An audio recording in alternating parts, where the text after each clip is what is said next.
मध्य प्रदेश की वादियों में बसा एक खूबसूरत गांव। लेकिन इस गांव में छिपे थे कुछ ऐसे भयानक रहस्य जिन्होंने उस सदी में निवास करने वाले साहसी लोगों के दिल में भी एक खौफ पैदा कर रखा था।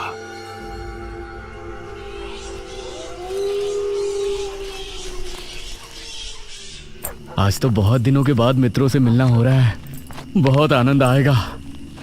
अरे मदन, कहाँ जा रहा है इस समय? पिताजी, मेरे मित्रों से इतने दिनों बाद मिलना हो रहा है। वो सुबह होने पर वापस नगर चले जाएंगे। अरे तुझे पता नहीं क्या, आज शनिवार की रात है। आज के दिन निशिर मोलो गांव में घूमते हैं। पिताजी, चाहे निशिर मोलो आए या नरकासुर, मुझे आज मेरे मित्रों से मिलने से कोई नहीं रोक सकता। ठीक है, लेकिन ध्यान रहे, जैसे ही तुमको उनके कदमों की आहट सुनाई दे और उनका वो मंत्र जिसको वो दोहराते हुए आगे बढ़ते हैं, तो उन्हें बिना देखे किसी ऐसी जगह छिप जाना जहां से ना वो तुमको देख सके ना तुम उनको। और जब तक उनकी आवाज आना बंद ना हो जाए, उनके सामने नहीं आना। वो 4 भयानक आदमी होते हैं जो अपने कंधों पर एक ताबूत को उठाए होते हैं, और अगर कोई उन्हें देख ले तो वो जिंदा नहीं बचता। मुझे पता है पिताजी, अब मैं चलता हूँ। यह कहकर मदन घर से निकल गया, लेकिन उसके पिता के चेहरे पर उसकी फिक्र साफ नजर आ रही थी। निशिर मोलो आ जाएंगे और साथ ले जाएंगे। ऐसा लगता है कि हमारे गांव के लोग अभी भी दूसरी सदी में जी रहे हैं। वो तेज तेज कदमों के साथ आगे बढ़ रहा था।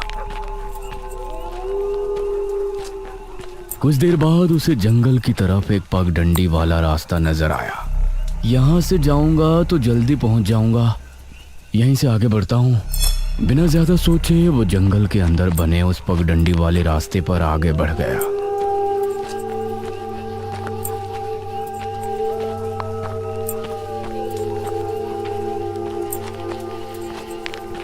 आज तो बहुत मजा आने वाला है, मिलकर खूब मदिरा पान भी करेंगे। तभी उसे भारी कदमों की आहटों के साथ कुछ आवाजें सुनाई देने लगी। इन आहटों और आवाजों को सुनकर वह एकदम से चौंक पड़ा और उसकी आंखें डर से बड़ी हो गईं। हे भगवान! वो जल्दी से झाड़ियों की तरफ भागा और उनमें छिपकर बैठ गया। वो झाड़ियों की ऊंट में बैठा लंबी लंबी सांस ले रहा था। वो आवाजें अब और ज्यादा साफ होने लगी थीं। उसे यकीन था कि अब वो लोग उसके करीब ही आ रहे हैं। उसने धीरे धीरे छिपकर अपनी एक आंख से उनको देखा और वो हैरान रह गया।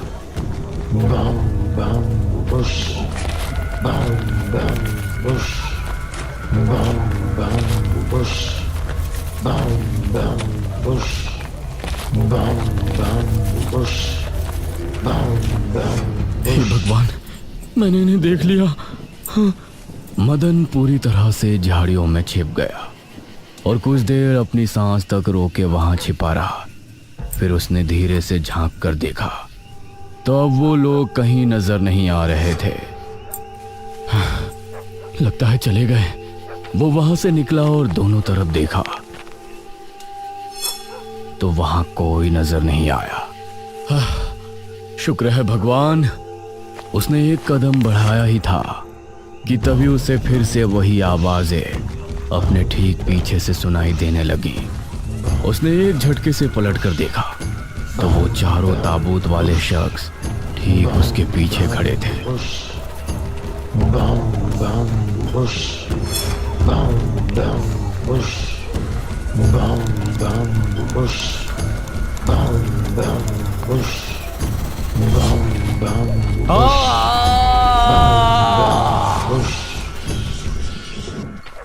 इस तरफ जब देर रात भी मदन वापस नहीं लौटा तो उसके पिता को उसकी चिंता होने लगी। उसने गांव के एक आदमी विपुल को साथ लिया और जंगल की तरफ रवाना हुआ।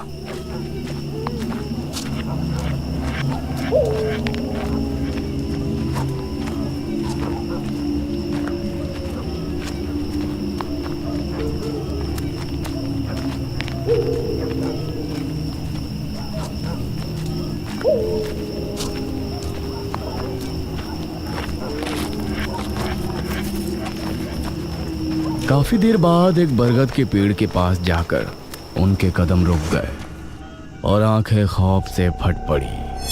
उन्होंने मदन को रहस्यमयी परिस्थिति में पाया। उसके चेहरे पर डर और आंखों में खौफ ऐसा नजर आ रहा था कि जैसे उसने हादसे से पहले बहुत ही भयानक मंजर देखा हो। मदन! 400 साल बाद अंधेरा जंगल, सुनसान रास्ता, चारों तरफ सिर्फ पेड़ पौधे और कोहरा। मेघना उनके बीच अकेली खड़ी थी।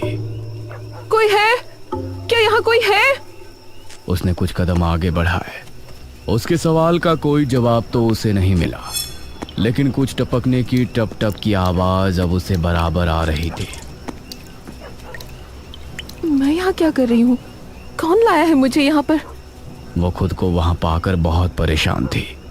तभी उसने देखा कि कोई चीज उड़ती हुई उसी की तरफ आ रही है। वो उसे हैरानी से देखने लगी। पास आने पर पता चला कि वो कोई विशालकाय भयानक पक्षी था। बचाओ!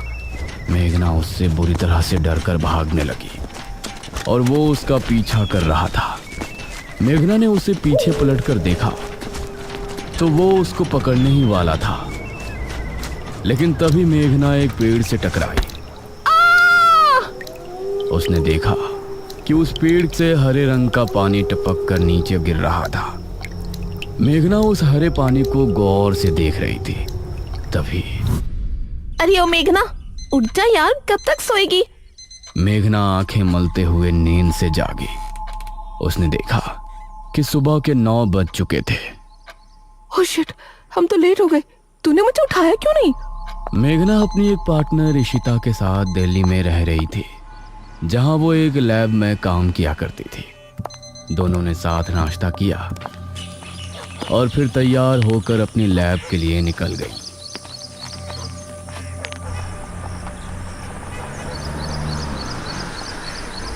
तेरा ऑमलेट खा खा कर मेरा पेट खराब हो चुका है। रोजाना कच्चा ही बनाकर दे देती है। शुक्र मना कि कच्चा भी खाने को मिल तो रहा है। तेरे भरोसे रहेंगे तो वो भी नहीं मिलने वाला। सोकर ही 9 बजे उठती है।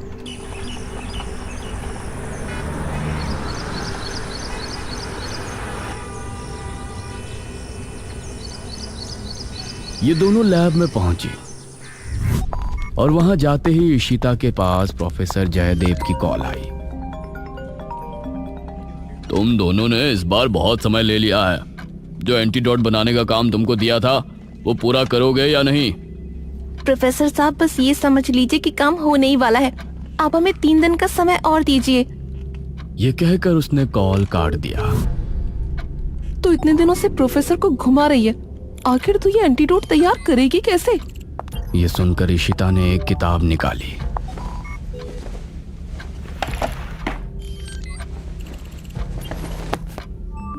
यार देख ये किताब, इसमें बहुत से ऐसे लिक्विड के बारे में लिखा है जिनकी कहानी पुरानी दंत कथाओं और लोक कथाओं से जुड़ी है। तो तू कहना क्या चाहती है? मुझे इस किताब में बहुत ही अनोखे लिक्विड के बारे में पता चला है, जिसे मृत्युंजय अमृत कहते हैं। हम उस लिक्विड का टेस्ट करेंगे और अगर वो हमारे काम का निकला तो उसे यूज भी कर सकते हैं। मृत्युंजय अमृत? देख, मैं तेरे साथ कहीं नहीं जाने वाली हूँ। ये सब बातें बकवास होती हैं। अरे देख तो सही, इस पेड़ से हर पूर्णमासी की रात ये हरा लिक्विड टपकता है। तभी मेघना ने देखा कि उस पन्ने पर किसी मृत्युंजय अमृत के बारे में लिखा था और उसमें ठीक वही पेड़ दिखाया गया था जो मेघना रोजाना अपने सपने में देखा करती थी। मतलब उस हरे पानी की बात ही इस किताब में लिखी थी। हे भगवान, क्यों हिला डाला ना? है ना इंटरेस्टिंग? मेघना ने कुछ सोचा और फिर जवाब दिया, हाँ, तो हम दोनों कल ही बीरमपुर गांव के लिए निकलते हैं।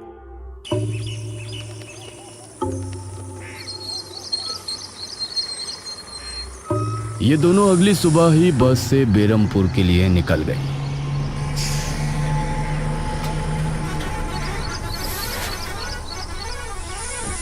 वैसे एक बात बता, तू मेरे साथ वहां जाने के लिए एक ही बार में कैसे राजी हो गई? मेघना ने सच को छिपाते हुए कहा, ऐसी अनोखी चीज देखने के बाद भला कौन नहीं होगा जो इसको देखना नहीं चाहेगा? ओहो, ये हुई ना बात। मैंने तुझे पार्टनर बनाकर कोई गलती नहीं की।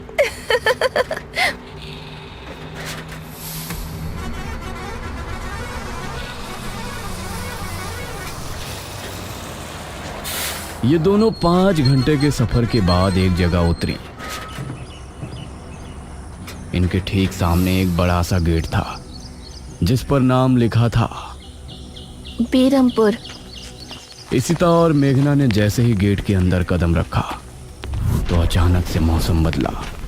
सूरज मानो बादलों के पीछे छिप गया और एक हवा अपने साथ आंधी ले आई। अरे वाह, गांव का मौसम तो बहुत ठंडा है। इधर गांव के लोग भी अचानक बदलते मौसम को देखकर हैरान रह गए। अरे ये क्या, अभी तक तो काफी गर्मी थी, ये अचानक आंधी कहां से आ गई? मुखिया जी, लगता है बारिश भी जरूर आएगी। इधर मेघना और इशिता दोनों ही गांव की तरफ बढ़ रही थी। यार, ये गांव के लोग ठीक तो होंगे ना? गांव के लोग तो ठीक ही होते हैं, अजीब तो हम शहर वाले होते हैं। ये बात तो तूने बिल्कुल पते की कही। इशिता और मेघना दोनों गांव के चौक पर पहुंची। वहां एक कुआं भी था और वहीं मुखिया भी 2 आदमियों के साथ खड़ा था। अरे बच्चियों, तुम दोनों कौन हो? अब नमस्ते जी, मेरा नाम इशिता है और ये है मेरी दोस्त मेघना। अच्छा बेटा, वैसे हमारे गांव में किस वजह से आना हुआ? वो असल में वो अंकल, हम लोगों को अपनी स्टडी के लिए 5 गांवों के बारे में लिखना है, इसलिए हम लोग यहाँ आए हैं। इसके बाद और 4 गांवों में जाएंगे। ओह अच्छा, फिर तो ठीक है बच्चों, हम तुम्हारी जितनी हो सके उतनी मदद करेंगे। जी अंकल, क्या हमें यहाँ कुछ दिन के लिए रहने के लिए कोई घर मिलेगा किराए पर? अरे बच्चों, तुमको किराए की घर की क्या जरूरत है?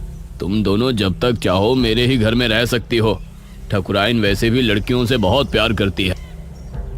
जी शुक्रिया अंकल।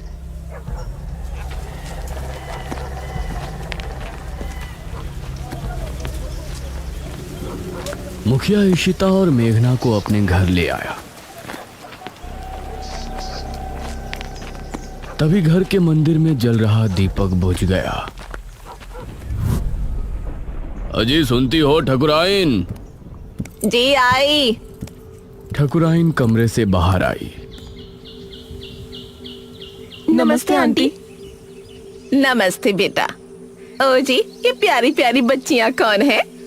ये दोनों शहर से अपनी पढ़ाई के सिलसिले में आई हैं। हमारे गांव के बारे में लिखना चाहती हैं। वो क्या होता है रे, वो रिसर्च करने आए हैं। तभी वहां पर एक और लड़का आया। क्या कहा? हमारे गांव पर रिसर्च? इशिता और मेघना ने उसे देखा। भला हमारे बेवकूफ गांव में आपको क्या मिल सकता है? ये सुनकर इशिता और मेघना हैरान रह गई।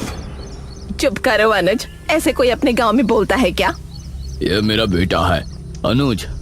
अनुज ने मेघा और इशिता की ओर देखा और उन्हें हाथ जोड़कर नमस्ते किया। नमस्ते बेटा अनुज, जरा इन दोनों को वो खाली कमरा दिखा दो जो तुम्हारे कमरे के बराबर में है। ठीक है पिताजी, आओ देवियों। देवियों?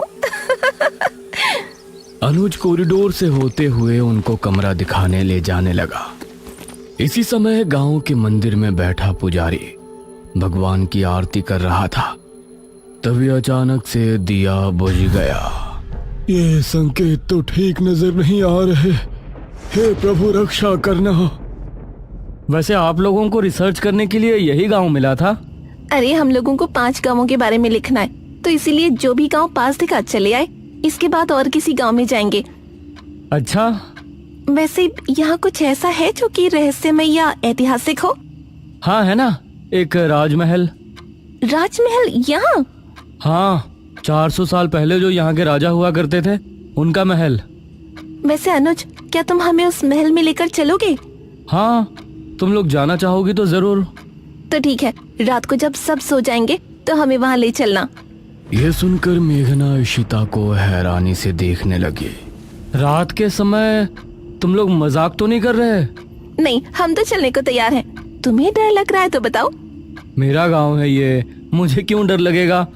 ठीक है, ले चलूंगा, लेकिन पिताजी को और माँ को पता नहीं चलना चाहिए। ग्रेट। तो बताओ किस टाइम आ रहे हो? 12 बजे तक पिताजी और माँ दोनों सो जाएंगे। मैं उसी समय तुम लोगों को ले आऊंगा। हाँ सही है। ये कहकर अनुज ने उन्हें कमरे में छोड़ा और वहां से चला गया। ये क्या? हम तो उस मृत्युंजय अमृत के बारे में पता करने आए थे ना। अब हम ये राजमहल क्यों जा रहे हैं? अरे उसको सीधा पूछते तो उसे शक हो जाता ना। आज हम राजमहल चलते हैं और फिर कल उसे जंगल जाने को कहेंगे और वहाँ जाकर बातों ही बातों में उसे मृत्युंजय अमृत के बारे में पूछेंगे। ये सही है। इस तरफ गांव के लोग मौसम के बदलती ठंड से बहुत हैरान थे। पुजारी बार बार आसमान की तरफ देख रहा था, जहां उसे काला अंधेरा इधर उधर घूमता हुआ नजर आ रहा था।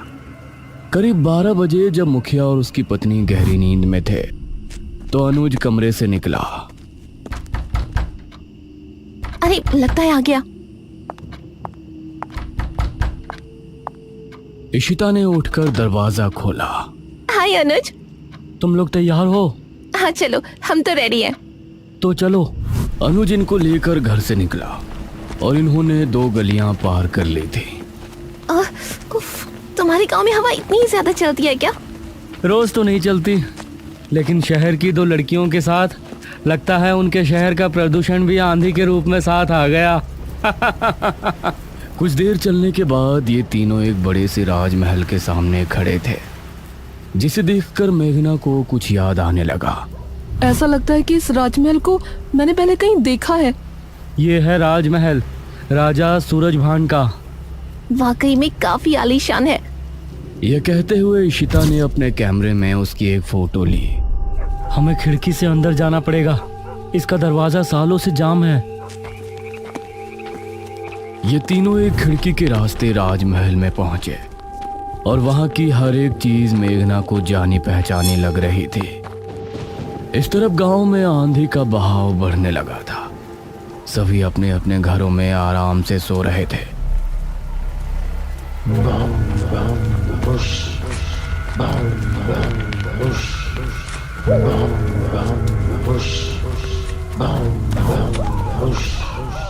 अरे ये आवाज तो निशिरमोलो। गांव के सभी लोगों के दिलों में खौफ उतर आया। उसी समय मुखिया के कमरे में गांव का पुजारी हड़बड़ाता हुआ पहुंचा। मुखिया जी उठिए। मुखिया चौंकता हुआ नींद से जागा। क्या हुआ पुजारी जी, इतनी रात में आप? गांव में निशीर मोलो की आवाज गूंज रही है, सब बहुत डरे हुए हैं। पुजारी जी, ये कैसे हो सकता है? निशीर मोलो यहाँ कैसे आ सकते हैं? वो तो कई सालों पहले सो गए थे। जरूर कुछ ऐसा हुआ है जिससे वो जाग उठे थे। हमारा मन बहुत विचलित हो रहा है। गांव के सभी लोग अपने अपने घरों में जाग चुके थे और डरे बैठे थे। यह आवाज सभी के दिलों में खौफ पैदा कर रही थी। मेघना, इशिता और अनुज तीनों इस बात से बेखबर राजमहल में घूम रहे थे। ये कैसी आवाज है? हाँ, मैंने भी सुनी। ऐसा लग रहा था कि कोई सिपाही भारी जूतों के साथ गलियारे में चहलकदमी कर रहा है, लेकिन दूर दूर तक कोई नजर नहीं आ रहा था। उसी समय गांव के 2 आदमी संपत और कप्ता जंगल की सरहद पर बैठे हुए जुआ खेल रहे थे। अरे संपत यार, चल घर चलते हैं, अब बहुत समय हो गया। ओहो, अब तू हार रहा है तो घर चलते हैं। अरे चुपचाप पूरी बाजी खेल, इससे पहले तो मैं तुझे जाने नहीं दूंगा। हाँ। यह सुनकर कप्ता फिर से उसके साथ पत्ते बांटने लगा।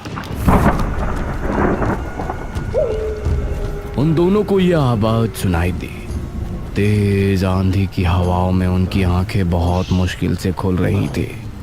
उन दोनों ने देखा कि सामने से 4 आदमी अपने कंधों पर एक ताबूत उठाए मंत्र पढ़ते हुए चले आ रहे हैं। संपत और कप्ता इससे पहले कुछ करते, वो चारों आकर उनके सामने रुक गए।